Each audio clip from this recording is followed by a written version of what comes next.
Hello, and welcome back to a video series on MAC 1140 Precalculus Algebra. My name is Sean Perry. These are guided notes number 22 in the series on section 4.4, the Binomial Theorem. The Binomial Theorem is a generalization of foiling or polynomial expansion. Specifically, we are expanding a binomial raised to the nth power. And what's remarkable is that there is actually a closed form solution, a formula, which will tell us what every single monomial will look like.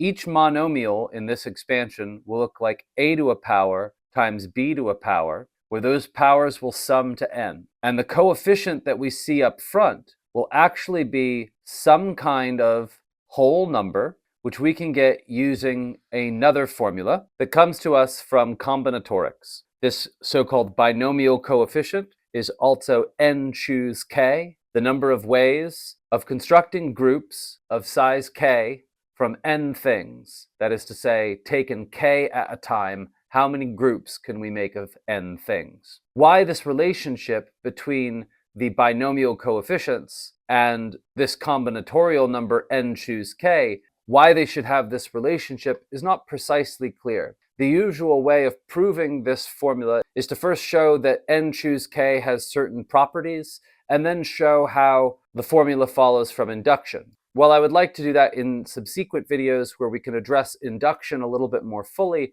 For now, I would just like to give some evidence, some intuition about why the theorem is true. Let's consider the expansions of a plus b raised to the 0th power, the 1st power, the 2nd, the 3rd, and the 4th, and so on. Notice that the coefficients correspond precisely with Pascal's triangle, which correspond precisely with n choose k. Now, why should, say, for example, this term a times b squared, why should it have a 3 out front? Why should it correspond to this coefficient? Well, what we're going to do to get that from the previous term is multiply a squared plus 2ab plus b squared times a plus b.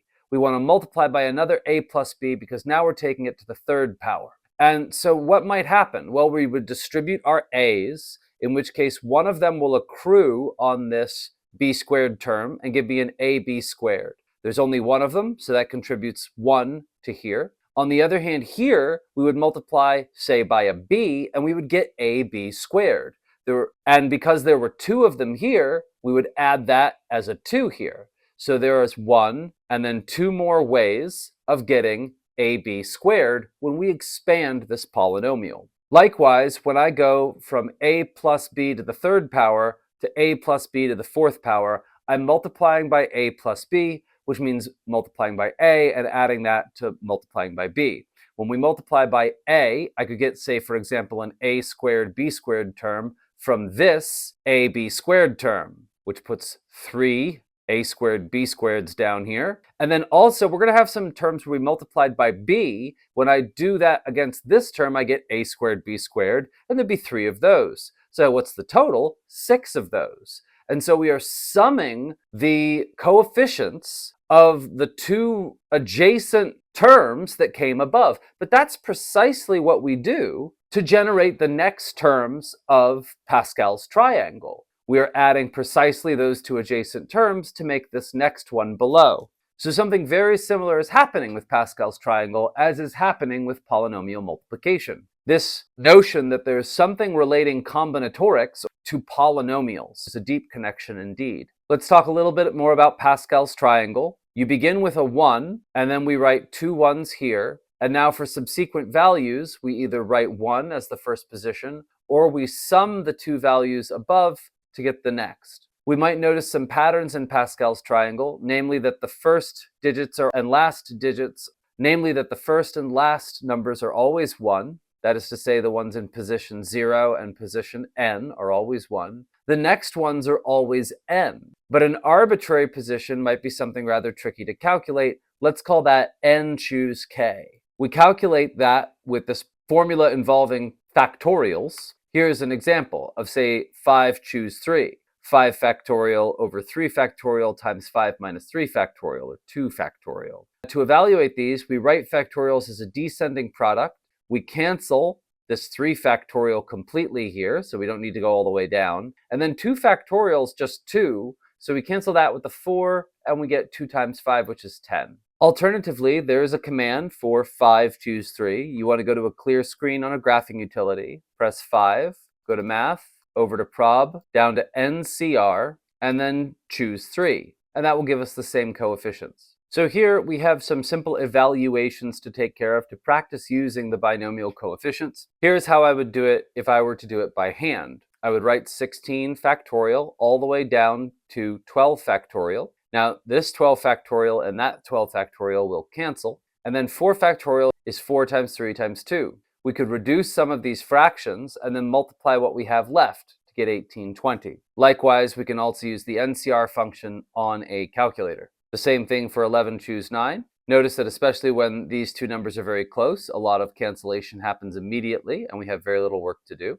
Here we have another example of the second element of a row of Pascal's triangle. So yes, that's still just n. And here we have the first element of a row of Pascal's triangle, so it is indeed 1. Number 5 simply asks for the first 7 rows of Pascal's triangle, and here we have them. Again, we keep in mind that to get the next row of Pascal's triangle, we just add up the 2 adjacent numbers from a previous row. And honestly, to get down to 7 doesn't take too much time. For larger values than 7, I would probably use the binomial formula rather than writing the entire triangle down. Again, a simple computation here would yield 10. We can also go to the 5th row and then 0, 1, 2, 3 to this element here to find 10. The next questions ask us to expand using the binomial theorem. Note that when we raise a binomial to the 3rd power, we're going to get something that looks like this, with the coefficients 1, 3, 3, and 1, respectively.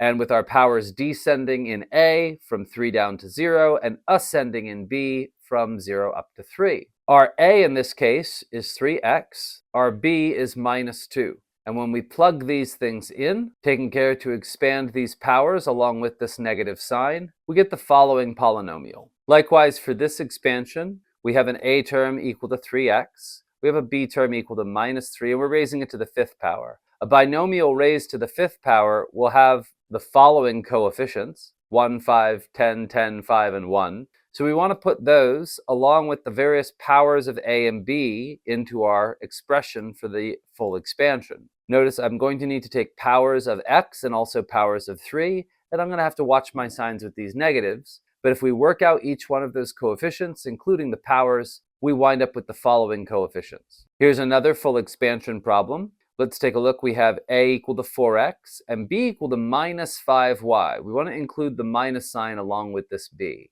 Now, if we are ever taking A plus B to the 4th, we're going to have coefficients 1, 4, 6, 4, and 1, in addition to any coefficients coming out of the A and B terms raised to powers. So let's take a look at what that looks like. First term, we would have A, or 4x to the 4th. Then we're going to have plus 4 times 4x to the 3rd, negative 5y to the 1st. Then we're going to have plus 6, 4x squared times minus 5y squared, plus 4 times 4x times minus 5y to the 3rd, and finally plus minus 5y to the 4th power. If we just work out these powers and multiply the coefficients all together, we get the following expansion: 256x to the 4th minus 1280x to the 3rd times y, plus 2400x squared times y squared, minus 2000x times y to the 3rd, plus 625y to the 4th. Other questions might ask us about a particular coefficient in an expansion of the polynomial instead of having us write out all 14 terms here. What I would do is try to figure out which number in the sequence corresponds to this particular term that they're asking for. Here they're asking for x to the 3rd, y to the 10th. In my descending powers of A form of showing things here, that would mean going down from 0 at 13 to 1 at 12, and going down to a 3 is going down 10 units from 13. So this is going to be the value of k equal to 10. So instead of their place value, let me put a k there. So that tells us that we're looking for 13 choose 10 as our binomial coefficient. And since these coefficients are just 1, that's the only numerical coefficient we're going to have. We can work that out to be 286, and that is going to be our only coefficient here. On the other hand, when I do something like, what is the coefficient of x to the 5 in 2x minus 1 to the 5th, Well, I need to think about the 2x part because I'm raising that to the fifth in order to get x to the fifth.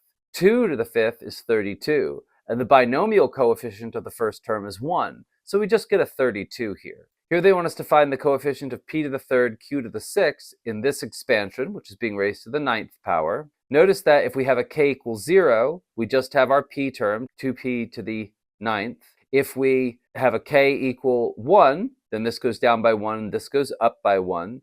So what are we really looking for? We are looking for going down from 9 by 6 to get to p to the third, and up from 0 to 6 to get to q to the sixth. So this is the term that we want. We just have to evaluate now 9 choose 6, which is 84, and multiply that by the third power of 2, which is 8, and the sixth power of minus 3, which is 729. That gives us 489,888, p to the third, q to the sixth. Now, I just want to mention that I've been putting a 1 up front here and an n for the next term, but when we raise this to the nth power, but really this is all part of the same formula because 6 choose 0 would just be a 1, and negative y to the 0 would also just be a 1. So we really do just get coefficients of 1 for our leading term, but it's also part of a total binomial type of expression for this polynomial.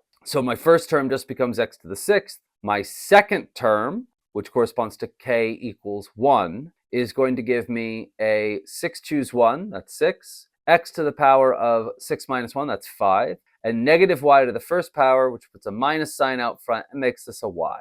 Finally, our third term is going to be 6 choose 2, that's 15, x to the 6 minus 2, that's x to the 4, and then negative y squared, which is the same as y squared. So this is our third term, so that's good. Finally, we're asked about the third term here. Rather than counting off the first two, let's just say that we know now that the third term will come at k value of 2. So we take 6, our exponent, choose 2, and then we take and raise 4x to the 6 minus 2, and then we take and raise minus 5y to the power of 2. And that will be our third element of this list. Now, this gives me 15, 4 to the 4 is 256, negative 5 squared is 25, and when we take their product all together, we get 96,000. So 96,000 will be the coefficient of x to the fourth y squared in this expansion of 4x minus 5y to the sixth power. Okay, that's going to do it for this video. Thank you very much for your patience and have a great day. Good luck with your studies. I'll see you in the next one.